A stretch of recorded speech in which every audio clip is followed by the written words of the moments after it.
a message that Barack Obama will be a one-term president. Generates on the trail can be converted. Michele Bachman has gone from the leading lady of America's Tea Party movement to a leading Republican contender. She became the first woman to win the Iowa straw poll, edging out Congressman Ron Paul. But she will have big competition from the newest face to jump into the race. Texas Governor Rick Perry officially announced his candidacy, vaulting himself to the top of the list of potential challengers to U.S. President Barack Obama. For a closer look at the Republican contenders, we're going to go live to Washington this morning, and Solon Simmons, he is a U.S. political expert from George Mason University.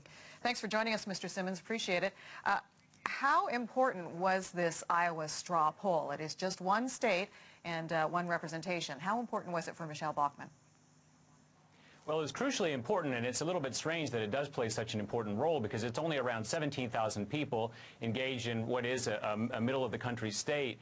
But it's an early indicator of the organizational ability and the messaging capacity of the candidates. And we saw one of the important alternatives, Tim Pawlenty, fall out of the race. So Michele Bachman has grabbed the agenda and grabbed the momentum. And I should say this, she's demonstrated what kind of election we're going to see. It has determined what that's going to be. It's going to be a philosophical and not a programmatic election. It's going to be an election about ideas and not simply about performance. And that's very important for the president because he likes to work more on that performative level, that operational plane. He likes to be the adult in the room, and what we see now, instead, he's going to have to get out there and get dirty. He's going to have to bring his economic message, and he's going to have to make clear exactly why it is a democratic approach to dealing with this great recession is the right one, rather than simply a reasonable middle-of-the-road approach. And I think that's what both Bachman and Rick Perry bring to this race. It's now a big race between Rick Perry for the social conservative vote and Michele Bachman, and it's a completely new world in that sense. But isn't there a concern, and people don't know a lot about Rick Perry here in Canada, perhaps, but there is a concern that he may split the extreme right vote with Michele Bachman.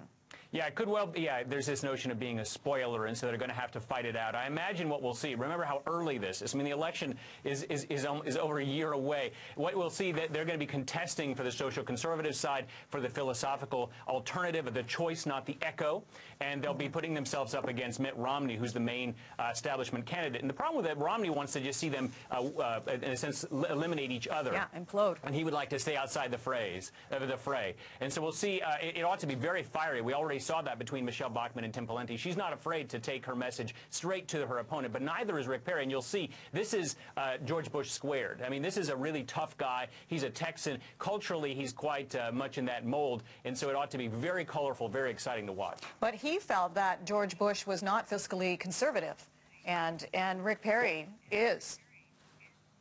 Right. Well, that's the easy line to take because, of course, George Bush, when he actually had to start governing rather than simply messaging, had to worry about dealing with some of the realities of managing in Washington. We've seen how difficult that is to do.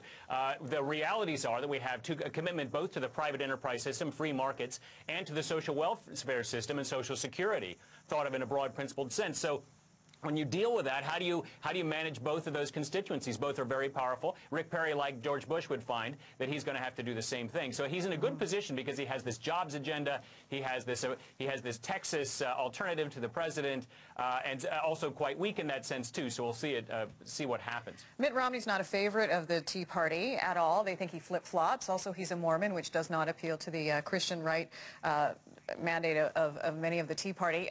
Where will he fall in line with this next candidate that's leaning more right of his party, whether it's Rick Perry or Michele Bachman? Well, I think one of the things that people in general, I'd say the persuadable American, is very frustrated with the gridlock, with the breakdown of the political system. There's a sense that the American politics doesn't work. So Mitt Romney comes across, like Barack Obama, as the adult in the room. He really does play. I mean, in a sense, you can say Mitt Romney's health care plan in Massachusetts was the model that Barack Obama adopted. And so I think Mitt Romney simply wants to ease through. We saw that in the debate already. He's going to try to not take any attacks, let the other two fight against one another, and play through as responsible economic manager, which is really his strength. His father was a moderate Republican as well. He's a moderate Republican. The idea is to weather this and get to the general election through a very stormy primary season. And just quickly, because we're out of time, Solon, but no Sarah Palin. Sure. No one's talking about Sarah Palin anymore.